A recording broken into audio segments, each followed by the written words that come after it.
নমস্কার বন্ধুরা, filmi Indian Bengali চ্যানেলে তোমাদের স্বাগত।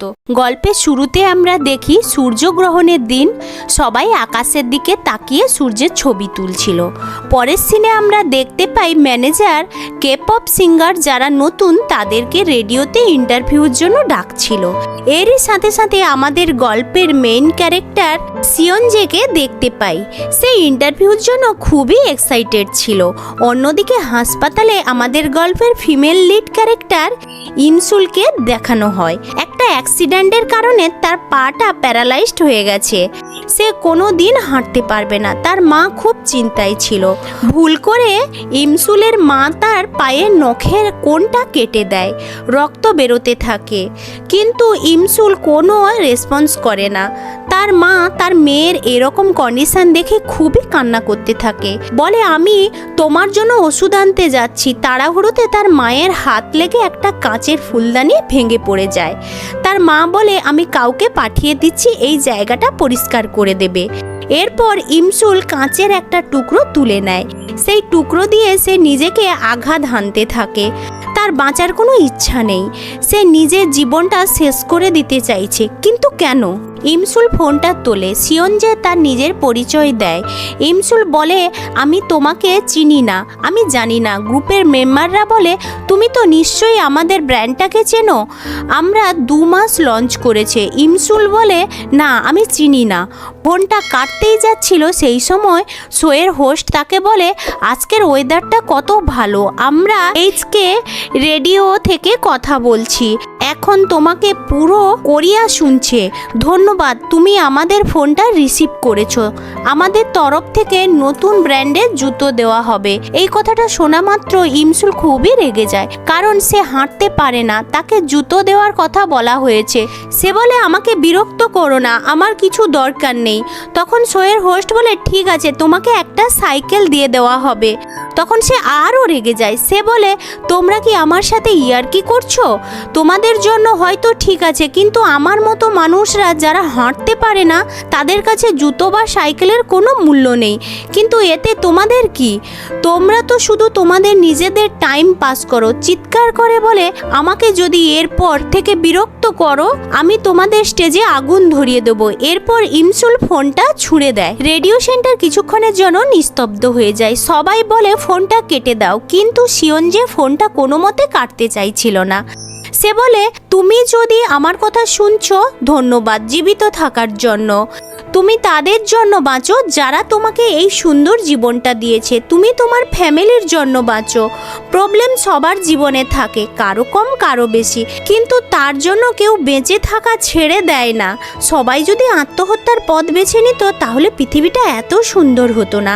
এরপর ইমসুল তার মা যেখানে বসেছিল সেই সিটটাতে দেখে মনে মনে ভাবতে থাকে আমার মা আমার জন্য কত কিনা করেছে, হ্যাঁ আমাকে তো বাঁচতেই হবে। এরপর সে কাঁদতে শুরু করে দেয়। সে খুব জোরে জোরে কাঁদতে থাকে, কারণ প্রথমে সে মরতে চেয়েছিল, কিন্তু সিয়নজের কথা শোনার পরে তার বাঁচার ইচ্ছে হয়েছে। এরপর 2022 সালে 31শে ডিসেম্বরে একটা সিন দেখানো হয়। সেখানে ইমসুলের রুম দেখতে পাই।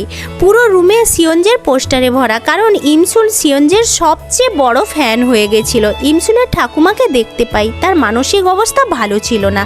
সে লিপস্টিক দিয়ে নিজের মুখটাকে বাজে বানিয়ে দিয়েছিল এবং ইমসুলের মুখটাকেও খারাপ করে দিয়েছিল। সেই সময় ইমসুল দেখতে পায় তার ঠাকুমার কাছে সিয়নজের ঘড়িটা আছে, যেটা সে $3000 দিয়ে কিনেছিল। তার মা এসে গেলে তার মা তার ঠাকুমার কাছ থেকে ঘড়িটা নিয়ে ইমসুলকে দিয়ে দেয়। সে বলে আজকে তোমার আইডল সিয়নজের লাইভ কনসার্ট আছে, হ্যাঁ আমি সেটা দেখতে যাব। 5 বছর পরে আজ প্রথম সে লাইভ কনসার্ট করছে। সিয়নজের এক নামকরা কে-পপ সিঙ্গার, সে তার শোয়ের জন্য রেডি হচ্ছিল। অন্যদিকে আমরা আবার ইমসুলকে দেখতে পাই।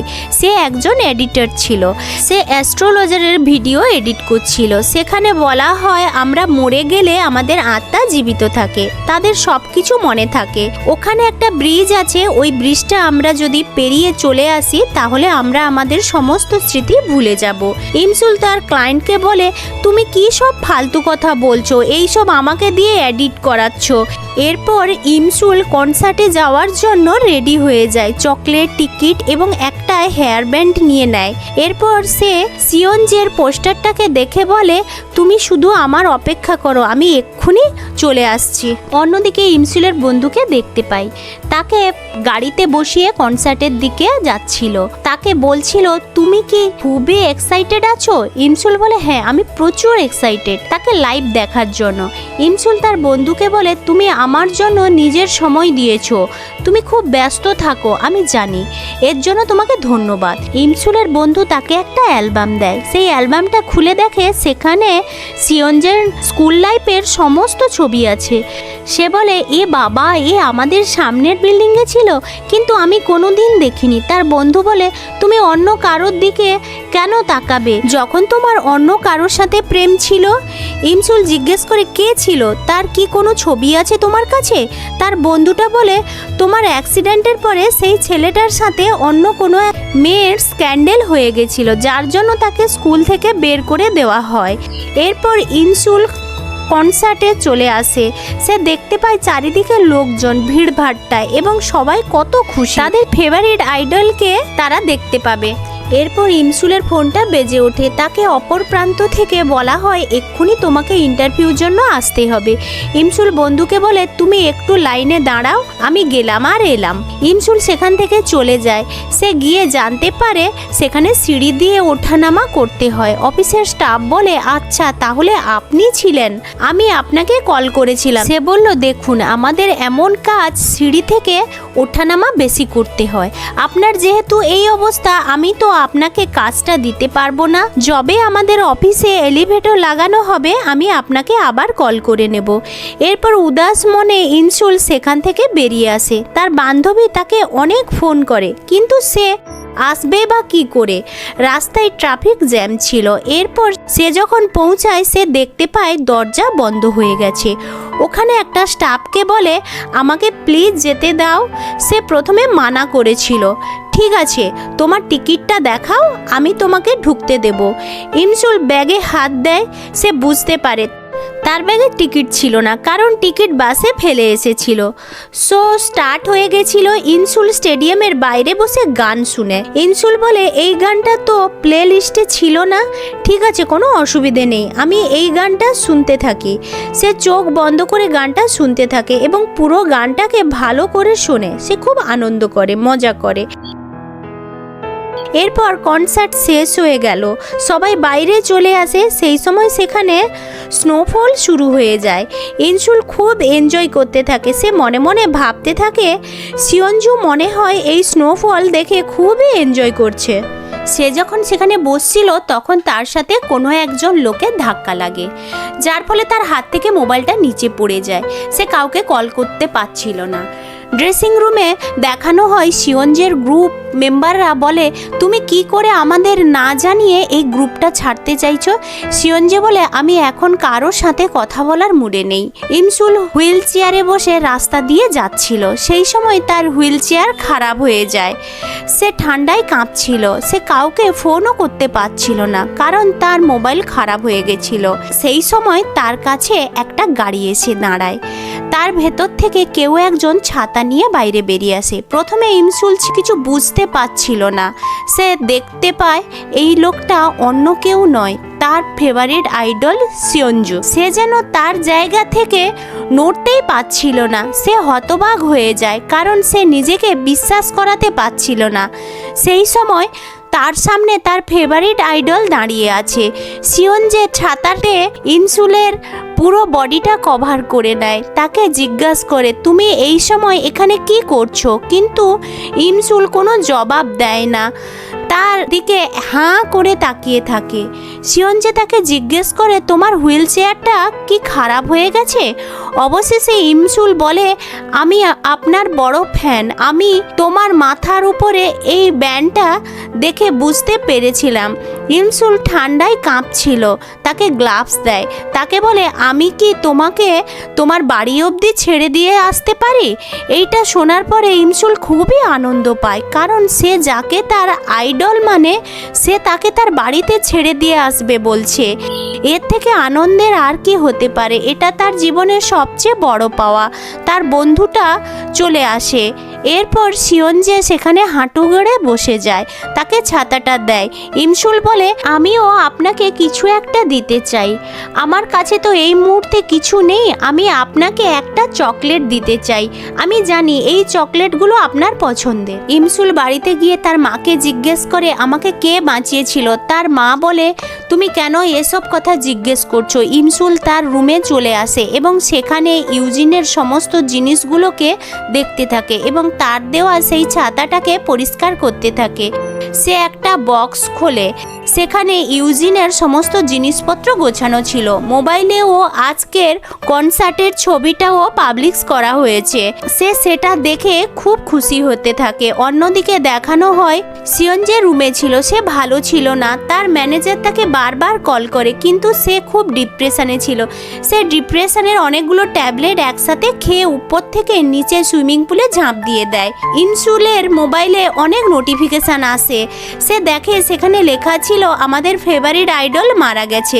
নিজেকে বিশ্বাসই করাতে পারছিল না, এটা মনে হয় কোনো ভুল খবর। কিন্তু পরে যখন ভিডিওটা দেখে, সুইমিং পুল থেকে বের করে নেওয়ার পরে সিয়নজেকে বাঁচানোর চেষ্টা করা হয়েছিল, সে অবাক হয়ে যায়। সেই মেসেজে হসপিটালের নামটাও লেখা ছিল, যে হসপিটালে তাকে নিয়ে যাওয়া হয়েছিল।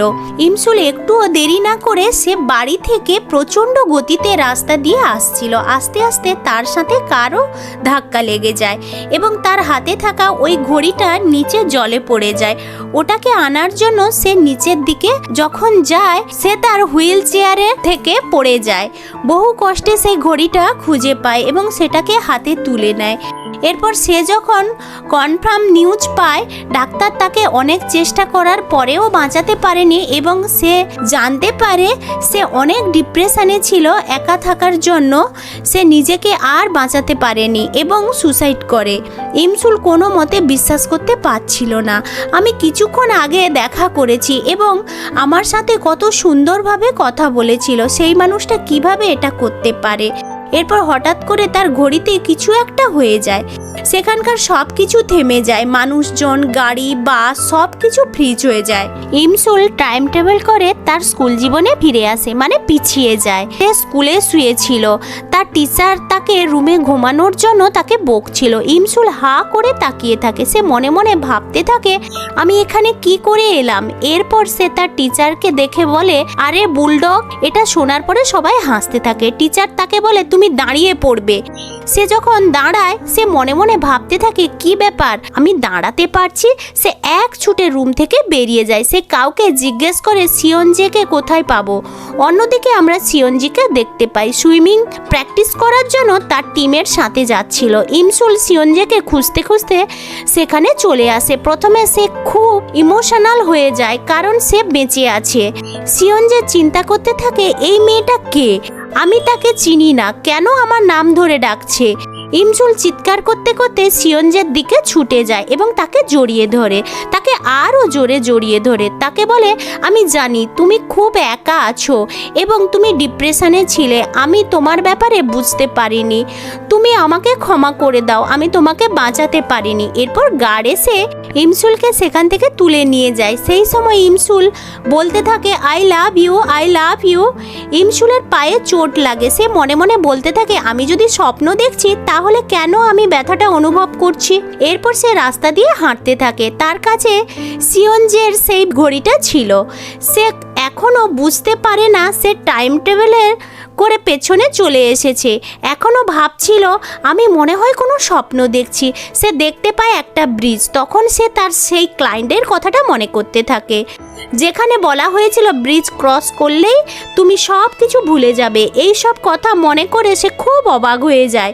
সিয়ন যে সেখান থেকে বাড়ি যাচ্ছিল, সে রাস্তার পাশে ইমসুলকে দেখতে পায়। তাকে বলে, তুমি এখানে দাঁড়িয়েছো কেন? এবং তার হাতে তার ঘড়িটাকে দেখতে পায়। বলতে থাকে, আমি মনে হয় মারা গেছি, তুমিও মারা গেছো, সেই জন্য আমি তোমাকে দেখতে পাচ্ছি। ইমসুল বলে, আমি এখানে চলে এসেছি, আমার মা ঠাকুমা যদি জানতে পারে তারা মনে খুব কষ্ট পাবে, তারা আমাকে কোনো দিন দেখতে পাবে না। নানা ধরনের উল্টাপাল্টা কথা বলেছিল। সিয়ন যে কিছুই বুঝতে পারে না। এরপর ইমসুল বলে, এই ব্রিজটা ক্রস করার সাথে সাথে আমরা সারা জীবনের জন্য মুছে যাব, আমরা দুজনে ক্রস করব না, চলো আমরা এখান থেকে ছুটে পালিয়ে যাই। সিয়ন যে ইমসুলকে বলে, আমার বাড়ি তো ব্রিজের ওপারে, আমাকে যেতে হবে।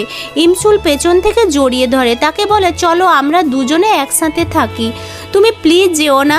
সিয়ন যে ভয় পেয়ে যায়। তারপর সে একটা ট্যাক্সি ডাকে এবং ট্যাক্সিতে করে সে চলে যায়। ইমসুল মনে মনে ভাবতে থাকে, স্বপ্নের দুনিয়াতে আমি গাড়ি কি করে ব্যবহার করতে পারি। সেই সময় ইমসুলের মোবাইলে তার মার ফোন আসে। টিচার বলেছে, তুমি ক্লাস ছেড়ে ছুটে পালিয়ে গেছো, তুমি এসো বাড়িতে, তোমাকে দেখাচ্ছি মজা। ইমসুল মনে মনে ভাবতে থাকে, আমি স্বপ্নের দুনিয়াতে ফোনে কিভাবে কথা বলতে পারি। সে এখনও কিছু বুঝে উঠতে পারছিল না। অন্যদিকে সিয়নজেকে দেখতে পাই রুমে বসে ফোনে তার বাবার সাথে কথা বলছিল। সেই সময় তার কাঁধে যন্ত্রণা অনুভব করে। সে তার বাবাকে মিথ্যে কথা বলেছিল, সে এখনও তার বাবাকে তার কাঁধের ব্যাপারটা বলেনি। এরপর সে ইমসুলের কথাটা মনে করতে থাকে এবং নিজেকে সে একা অনুভব করে।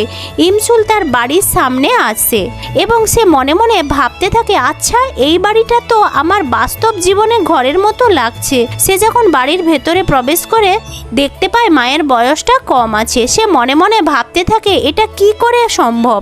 তার মা ইমসুলকে মারতে থাকে, বলে, হিম্মত কি করে হয়, তুমি স্কুল বাঙ্ক করো, এই সব করার জন্য কি আমি স্কুলে পাঠাই? তখনই তার চোখ ক্যালেন্ডারের উপরে পড়ে। সে দেখতে পায় ক্যালেন্ডারে লেখা ছিল 2008 সাল। এরপর সে রুমের দিকে চলে আসে এবং দেখতে পায় সব কিছু জিনিস সেই রকমই আছে যেরকম আগে ছিল। সে ক্যালেন্ডারটা যখন দেখে সে মনে করতে থাকে এটা জুন মাস চলছে, তার মানে তার অ্যাক্সিডেন্টের সময় চলে এসেছে এবং সেই সময় সে তার পাটা অনুভব করতে পারে না, তার পাটা প্যারালাইজড হয়ে গেছিল। প্রেজেন্টে সে তার পাটাকে খুব সুন্দরভাবে দেখছিল, কারণ সে এখন ঠিক ছিল। সেই জন্য সে ইমোশনাল হয়ে যায় এবং কাঁদতে থাকে। এরপর সে তার মা এবং ঠাকুমার মাঝখানে বালিশ নিয়ে শুয়ে পড়ে এবং তাদের দুজনের হাতকে তার নিজের হাতে ধরে রাখে এবং মনে মনে বলতে থাকে, সকালবেলা ঘুম থেকে যখন উঠব তখন হয়তো দেখব আমার পাটা প্যারালাইজ হয়ে গেছে। আমার মনে হয় এটা হয়তো আমার স্বপ্ন হতে পারে। সকালবেলা ঘুম থেকে উঠতেই সে অনুভব করতে পারে না তার পায়ের কোনো অনুভূতি। সে ভাবছিল মনে হয় আমি বাস্তব দুনিয়াতে চলে এসেছি, কিন্তু এমনটা ছিল না। তার ভাই তার পায়ের উপরে পা দিয়েছিল, যার ফলে সে তার পাটার অনুভব করতে পারছিল না। এরপর সে উঠে পড়ে এবং তার ভাইকে জড়িয়ে ধরে, বলে, ভাই তুমি কত ইয়াং। ইমসুল স্কুল যাওয়ার জন্য তৈরি হয় এবং সে মনে মনে ভাবতে থাকে, সে মনে হয় কোনো লম্বা স্বপ্নের দুনিয়াতে আছে, কিন্তু সে বুঝতে পারে না সে টাইম ট্রাভেল করে পেছনে চলে এসেছে। অন্যদিকে স্কুলে সিয়ন যে ইমসুলের আসার অপেক্ষা করছিল। ইমসুল ছুটতে ছুটতে চলে আসে এবং সে দেখে তার সামনে সিয়ন যে দাঁড়িয়ে আছে, সে হাসছিল। ইমসুল মনে মনে ভাবছিল কিভাবে সিয়নজের মৃত্যুটাকে দেখানো হয়েছে, সেই জন্য ইমসুল খুবই ইমোশনাল হয়ে যায় এবং সে কাঁদতে থাকে, সে খুব জোরে জোরে কাঁদতে থাকে। সেই সময় বৃষ্টি হতে শুরু করে দেয়। ফাইনালি সিয়ন যে যখন ইমসুলকে দেখে সে অনেক চিন্তা করতে থাকে এবং ভাবতে থাকে ওই মেয়েটা কেন কাঁদছে। সিয়ন যে তার বন্ধুকে ছেড়ে একটা ছাতা নিয়ে ইমসুলের কাছে চলে আসে। ইমসুলকে ছাতাতে কভার করার পরে তাকে জিজ্ঞেস করে, তুমি কেন কাঁদছো? সে কিছু বলে না, সে খুব কান্না করতে থাকে। সিয়ন যে মারা যাওয়ার আগে ইমসুলকে এইভাবে ছাতা দিয়ে বলেছিল এই কথা। সিয়ন যে তাকে আবারও জিজ্ঞেস করে, তুমি কেন কাঁদছো? সে আরও জোরে কাঁদতে থাকে। তার তার স্কুলের সমস্ত স্টুডেন্ট তার দিকে তাকিয়ে বলা বলি করছে, এই ছেলেটা এই মেয়েটাকে কেন কাঁদাচ্ছে। সিয়ঞ্জে বলে, এরকম ব্যাপারটা না। এরপর সিয়ঞ্জে ইনসুলকে ধরে একটা জায়গায় নিয়ে যায়। আমরা দেখতে পাই তারা দুজন দুদিকে দুটো কোণায় দাঁড়িয়েছিল। তারা একে অপরের দিকে তাকিয়েছিল এবং মনে মনে ভাবছিল কি কথাটা বলবো। ইনসুল মনে মনে ভাবতে থাকে এই ছেলেটা স্কুল লাইফে কত হ্যান্ডসাম দেখতে ছিল। সিয়ঞ্জে ইনসুলের সামনে আসে, তাকে বলে, তুমি আমার দিকে এভাবে কেন তাকিয়ে আছো? তোমার সঙ্গে আমার যখনই দেখা হয় তুমি সব সময় কান্না করতে থাকো, তুমি কি আমাকে চেনো? এরপর ইনসুল উল্টো পাল্টা কথা বলতে থাকে। সিয়ঞ্জে কিছুই বুঝতে পারে না। ইনসুল সেই নীল রঙের ছাতাটা নিয়ে সেখান থেকে ছুটে চলে যায়। আমরা একটা ডিভিডি স্টোর দেখি, সেটা ইনসুলের মায়ের ছিল। এরপর দেখতে পাই ইনসুল ক্লাসরুমে ছিল। সে তার ঘড়িটা দেখে নাড়াচাড়া করছিল। সে মনে মনে ভাবতে থাকে, তাহলে কি আমি পাস্টে চলে এসেছি? এই ঘড়িটার জন্যই আমি চলে এসেছি, কারণ এই ঘড়িটার বোতামটা প্রেস করার সাথে সাথে সব কিছু উলটপালট হয়ে গেছিল। আমি কি দ্বিতীয়বার এই বোতামটা প্রেস করব যাতে আমি আমার নিজের বাড়ি যেতে পারি? সে মনে মনে ভাবতে থাকে, আমি যদি বাড়ি চলে যাই তাহলে আমি সিয়ঞ্জেকে বাঁচাতে পারবো না। আমাকে এখানে থাকতেই হবে এবং তাকে বাঁচাতে হবে। ক্লাসে টিচার যখন ইনসুলের নাম ডাকে সেই সময় ইনসুল ভুল করে সেই ঘড়ির বোতামটা টিপে দেয় এবং সে মাথা নিচু করে সেখানে শুয়ে যায়। সে মনে মনে ভাবতে থাকে, মনে হয় আমি প্রেজেন্টে চলে এসেছি। ক্লাসের সবাই তার উপরে হাসতে থাকে। পেছনের বেঞ্চে তার একজন বন্ধু তাকে বলে, ম্যাডাম ডাকছে। টিচার তাকে বলে, তোমার নাটকটা যদি শেষ হয়ে গেছে তুমি এখানে এসে উত্তরটা বোর্ডে লিখে দাও।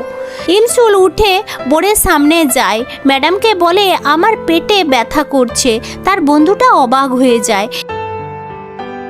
এরপর ইনসুল ছুটতে ছুটতে ছেলেদের বিল্ডিংয়ে এসে পৌঁছায়। সেখানে সমস্ত সুইমার এবং বাকি অন্যান্য প্লেয়াররা তাদের এক্সারসাইজ করছিল।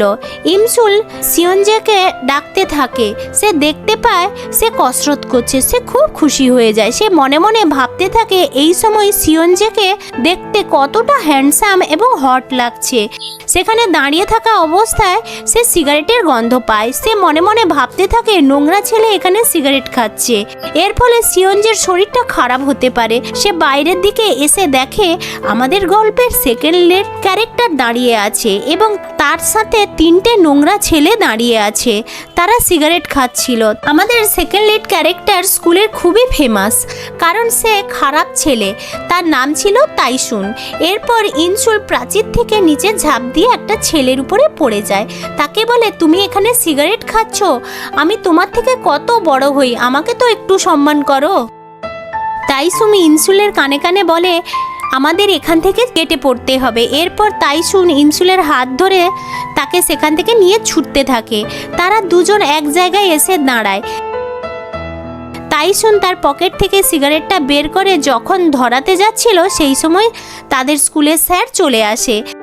তাইসুন ইনসুলের হাতে সিগারেট এবং লাইটারটা দিয়ে সেখান থেকে ছুটে পালিয়ে যায়। বলে, একবার আমি তোমাকে বাঁচিয়েছি, আর বাঁচাতে পারবো না। স্যার বলে, তুমি এখানে স্মোক করার জন্য এসেছো? ইনসুল বুঝতে পেরে যায় তাইসুন তাকে ফাঁসিয়ে দিয়েছে। টিচার তাকে সমস্ত স্কুলের সামনে হাত উঁচু করে সেখানে বসিয়ে রাখে। সিয়ঞ্জে স্কুল থেকে বের হয়ে যাচ্ছিল।